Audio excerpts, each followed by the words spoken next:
Hello friends, super കൺപണി സീരിയലിൻ്റെ promo റിവ്യൂയിലേക്ക് എല്ലാ കൂട്ടുകാർക്കും സ്വാഗതം. അങ്ങനെ തന്നെ കൺമണിയെ ജയിലാക്കിയ വിവരം വാസുകിയും അതുപോലെ തന്നെ അയ്യപ്പനൊക്കെ അറിയാട്ടോ ചെയ്യുന്നത്. അതറിഞ്ഞതോടുകൂടി തന്നെ ഇതൊരു ചതിയാണ്, എന്തായാലും നമ്മുടെ രാജാവും രാജ്ഞിയും ഒരു തെറ്റും ചെയ്യില്ല എന്നുള്ള ഉറപ്പാണ്. നമ്മുടെ മനസ്സിൽ അവരെന്നും രാജാവും രാജ്ഞിയാണ്. അവർക്ക് വേണ്ടിയിട്ട് നമ്മുടെ ജീവൻ പോലും നമ്മൾ കൊടുക്കണം. അതിന് ആ വരുണിനെ നമ്മൾ കൈകാര്യം ചെയ്തേ പറ്റുള്ളൂ. എന്തോ ഒരു അബദ്ധത്തിൻ്റെ പേരിലാണ് ആ പാവത്തിനെ ജയിലാക്കിയത്. അത് അവൻ കാരണമാണ്. എത്രയും പെട്ടെന്ന് അവനെ ശരിയാക്കണമെന്നൊരു തീരുമാനത്തിലാട്ടോ വാസുകിയും അതുപോലെ തന്നെ അയ്യപ്പനും നിൽക്കുന്നത്. അതുകൊണ്ട് തന്നെ രാത്രി തന്നെ വരുണിനെ വഴിയിൽ വെച്ച് തടയുന്നുണ്ട്. അതിനുശേഷം തന്നെ നന്നായിട്ട് തന്നെ പൊട്ടിക്കുന്നതായിട്ട് കാണിക്കുന്നുണ്ട് കേട്ടോ. അവൻ്റെ ജീവനും കൊണ്ട് ഓടുന്നുണ്ട് കേട്ടോ വരുണ്. പിന്നീട് കാണിക്കുന്നത് ക്രഷിനെ തന്നെയാണ് കേട്ടോ. ക്രഷാണെങ്കിലോ മാനസയെ കാണുന്നുണ്ട് കേട്ടോ. മാനസ വരുന്നുണ്ട്. അതിനുശേഷം തന്നെ എന്തിനാ നീ കൺമണിയെ ജയിലിലാക്കിയത്, നീയല്ലേ ഇതിനൊക്കെ പിന്നിലെന്ന് ചോദിക്കുമ്പോൾ ഞാനൊരു തെറ്റും ചെയ്തിട്ടില്ലല്ലോ, ഞാനോ ഒരു തെറ്റും ചെയ്തിട്ടില്ല, നീ എന്തൊക്കെയാണ് കൃഷിയെ പറയുന്നത്, അവളുടെ കയ്യിലിരിപ്പ് കാരണമാണ് അവൾ ജയിലായത്, വരുണിനെ പറ്റിച്ചത് അവൾ തന്നെയല്ലേ, ഞാനാണോ എന്ന് ചോദിക്കുന്നുണ്ട്. നിനക്കൊന്നും അറിയില്ലല്ലേ ഇടി എന്ന് പറഞ്ഞിട്ട് അങ്ങനെ മാനസിയെ തല്ലുന്നതായിട്ടാട്ടോ കാണിക്കുന്നത്. കൃപ പിടിച്ചു മാറ്റുന്നുണ്ട്. അങ്ങനെ ഇഞ്ചിഞ്ചായിട്ട് തന്നെ മാനസയ്ക്ക് അടി കൊടുക്കുന്നുണ്ട് കേട്ടോ ക്രഷ്. അങ്ങനെ ദേഷ്യപ്പെടുന്നുണ്ട്. അപ്പോഴത്തേനും മാനസ തിരിച്ചു പറയുന്നുണ്ട്, നീ അവൾ ഒരിക്കലും ഒന്നാവില്ലടാ, അതിന് ഞാൻ മതിക്കില്ല എന്ന് പറയുന്നുണ്ട്.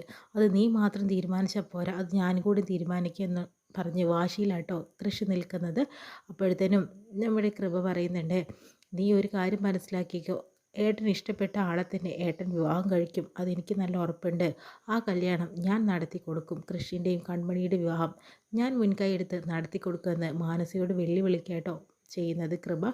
അതിനുശേഷം ജയിലിൽ തന്നെയാണ് കാണിക്കുന്നത്. കൺമണിയോട് വെല്ലുവിളിച്ചുകൊണ്ടിരിക്കുകയാണ് സുമിത്ര. നീ എന്താ വിചാരിച്ചേ എന്നെക്കുറിച്ച്, നിന്നെ ഇവിടെ വെച്ച് തീർക്കാൻ എനിക്കറിയാൻ വയ്യായിട്ടല്ല എന്ന് പറഞ്ഞിട്ട് കൊല്ലി പിടിച്ച് അമർത്തുന്നുണ്ട്.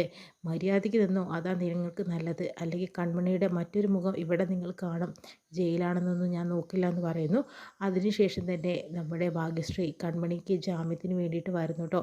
ഇത് കാണുന്ന സുമിത്ര ആകെ ഞെട്ടുന്നുണ്ട്. ഇവൾക്ക് വേണ്ടി വാദിക്കാൻ നിൽക്കുന്നു, ഞങ്ങളെന്ന് പുറത്താക്കാതെ എന്ന രീതിയിലൊക്കെ.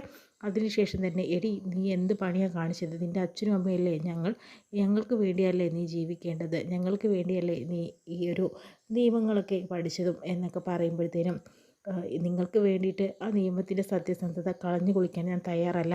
ഇവൾ കൺമണിക്ക് വേണ്ടിയാണ് ഞാൻ വന്നത്, ഇവളെ ഇപ്പോൾ തന്നെ ഞാൻ പുറത്തിറക്കും എന്നൊക്കെ പറയുന്നുണ്ട്. എടി നീ ഞങ്ങളുടെ മകളാണ്, മകളെന്ന സ്ഥാനത്ത് നിങ്ങൾ എന്നെ കണ്ടിട്ടുണ്ടോ? വെറും ഒരു ശത്രുവിൻ്റെ സ്ഥാനത്ത്, അതായത് നിങ്ങൾക്ക് എല്ലാത്തിനും ആവശ്യത്തിനുള്ള ഒരാളെ പോലെയാണ് നിങ്ങൾ എന്നെ വളർത്തി വലുതാക്കിയെന്ന് പറയുന്നു. അതിന് നിങ്ങൾക്ക് ഒരു അർഹതയില്ല എന്നൊക്കെ പറയുമ്പോഴത്തേനും സുമിത്ര അടിക്കാനായിട്ട് പോകുന്നു. ആ സമയം കൺമണിയാണെങ്കിലോ ആ കൈ പിടിച്ച് തടയുന്നുണ്ട് കേട്ടോ.